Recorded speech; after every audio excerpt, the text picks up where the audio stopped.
Welcome, Otaku. Now, before we get into episode 2 of Haruhi, there's something very important I'd like to talk about, and that is Asahina Mikuru, who is going to play a crucial component in the next episode. I'd like to take a look at her character and some of the deeper implications so that we are not lost heading into the next content. So,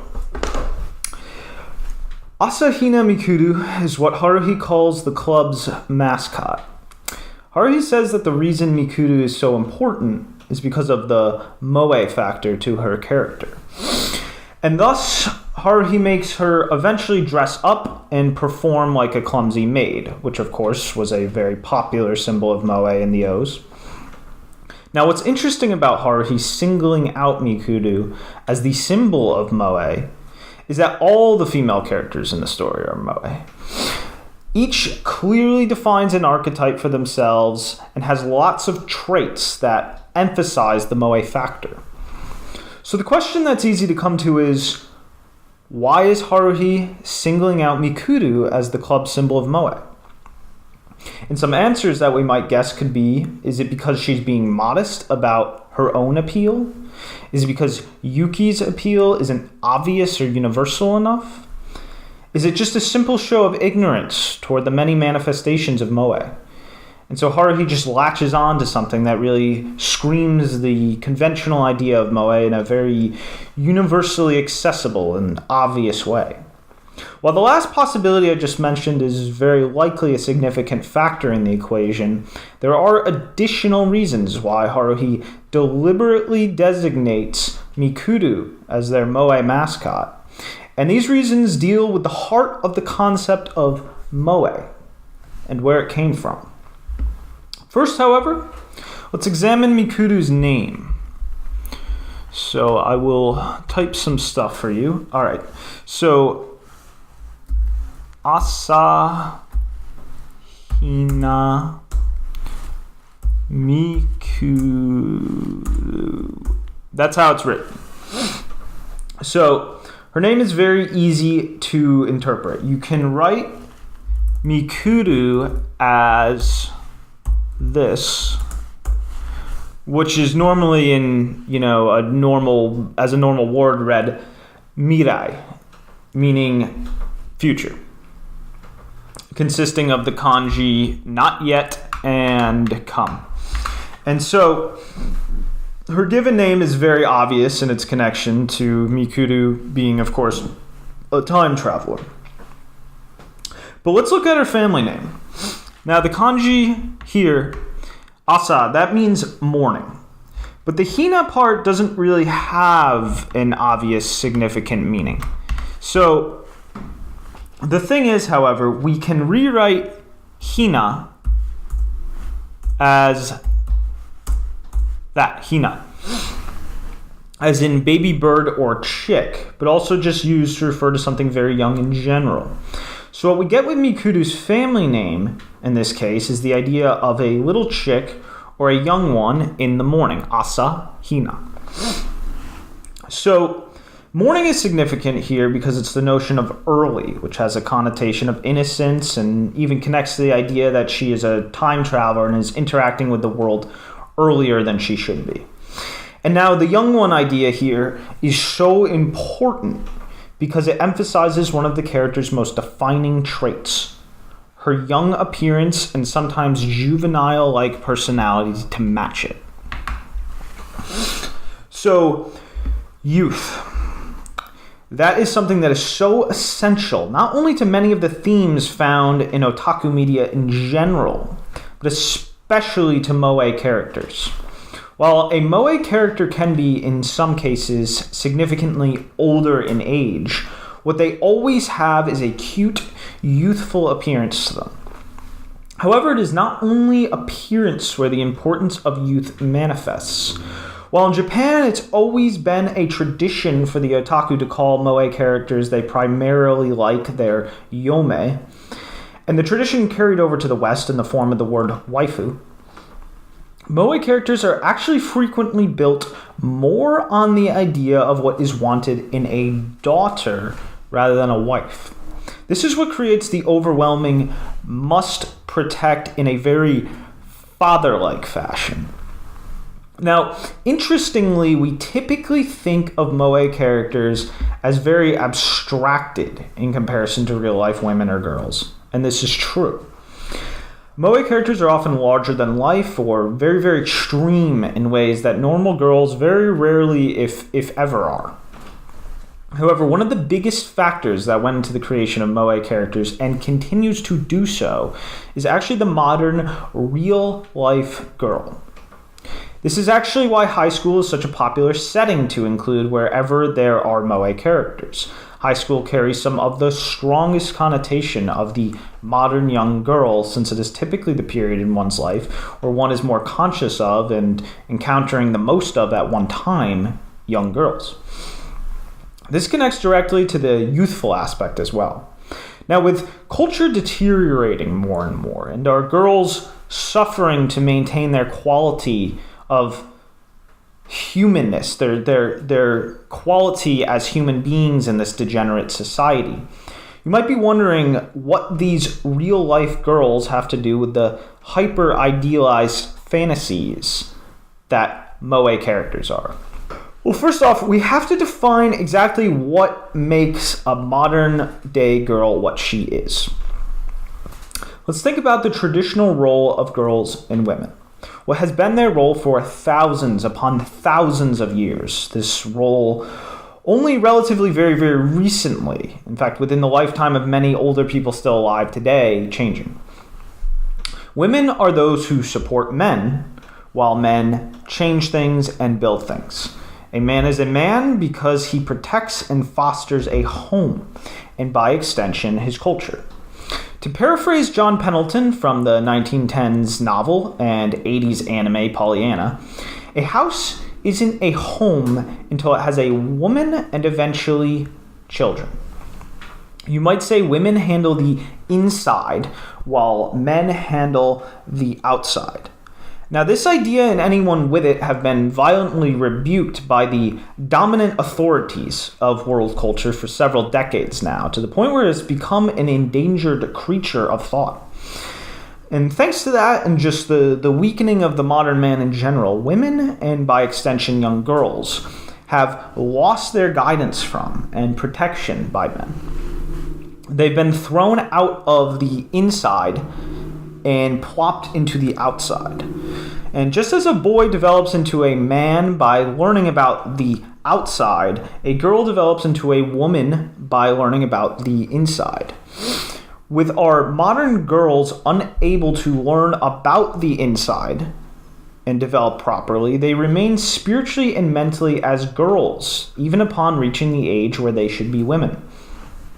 This should immediately call to mind the all-important youth aspect of moe characters. Moe characters typically always have some sort of blatantly juvenile trait to their personality, or at least some kind of imbalance that just screams of immaturity in some way. And if you're familiar with Galge character roots and what they're typically like, especially Junai Eroge, the moe characters in these games almost always have some sort of emotional or maturity problem that the protagonist helps them come to terms with to at least some extent. The girl becomes a wife, and through that she is taken out of the outside, where society thrust her, and brought back to the inside, where she can properly become a woman. There's an additional parallel to be had between moe characters and the modern girl, and that is in regards to the concept of virginity. Now, at first glance, the moe character, after a certain point in history almost always being a virgin, and having always, at least in some strong way, been a beacon of the principles associated with virginity, may seem like the polar opposite of the modern girl. The modern girl is associated with defilement, lack of sanctity, infidelity, and of course, lack of virginity. Quite the opposite of the moe girl at first glance. However, if we think of virginity not simply from a physical standpoint, but rather from a spiritual standpoint, we can define a type of virginity that is characterized by one having never had one's identity, or heart, you might say, united with another's. This type of virginity is actually rampant among the modern day female. Due to how messed up our cultural values are now, and how weak men have become in general, sex or even marriage rarely ever results in what is normally supposed to happen, which is uniting and strengthening the identities of two individuals. In this regard, the modern day female is typically destined to being a spiritual virgin for her entire life. The consequence of this is that the female is now left to fend for herself. She is forced to face the outside, where she does not belong. This is where true God and her traits become really important. Recall that true God is defined by eternal virginity. As I have said, she can perform perfectly, even in many roles normally meant for the masculine force. This is what I call the hermaphroditic quality of moe. Because of the hermaphroditic quality, moe characters are able to survive or even thrive where normal girls would suffer and collapse. The hermaphroditic quality allows moe girls to live in the outside in addition to the inside. This becomes increasingly the case the closer the character in question is to true God in the parallel sense. The hermaphroditic quality grants the character the power to remain a spiritual virgin without losing her way. What this means is that moe characters are actually very close to the modern day girl. They've just had their colors inverted, you might say, by flopping certain traits and granting them a certain strength not present in real life girls. We get a parallel creature that articulates that which inspired it. Now, Mikuru is just as much an emphasis of normalcy as she is an emphasis of moe. If we think about her name again, Mikuru, that can be taken to just mean future, and the fact that she came from the future means that Mikuru carries with her a connotation of modernity that is associated with the progression of time. Mikuru comes from a time plane that is even deeper into the modern age than our own. If we look at Mikuru on the moe spectrum, she actually possesses some of the least amount of the hermaphroditic quality possible for a moe character. She's very weak in most scenarios. She's very quick to cling to Kyon, and she doesn't have the ability to fill any masculine roles. So if this hermaphroditic quality is such a defining trait of moe, then why does Haruhi seem to single out Mikuru, who is mostly lacking in these traits, as the poster of moe? Well, this is related to Haruhi's mission. Haruhi is trying to awaken Kyon's inner otaku masculinity and confidence. Mikuru represents the most intuitive entry point into otaku masculinity and confidence because she most straightforwardly represents the urgent call for a masculine otaku force to awaken and assist those who need their help. This actually relates very immediately to the notion of the harem in otaku works. There are many girls in one's country. Let's just use Japan, the homeland of the otaku, as our example. Although this applies just as well to, say, America. So these girls need help from a strong masculine force to be saved from the anti-culture that ruthlessly pushed them into the outside. The otaku know that they are the only ones who understand this and have been trying to, for many years, to find the means to become saviors. However, there are many girls and relatively few otaku. This means that if the otaku were to save the girls, each otaku would have to save many girls. This should immediately bring to mind the image of the harem. However, strong, faithful devotion is a crucial part of being an otaku, and thus taking on multiple wives in the straightforward way would make such pure devotion difficult.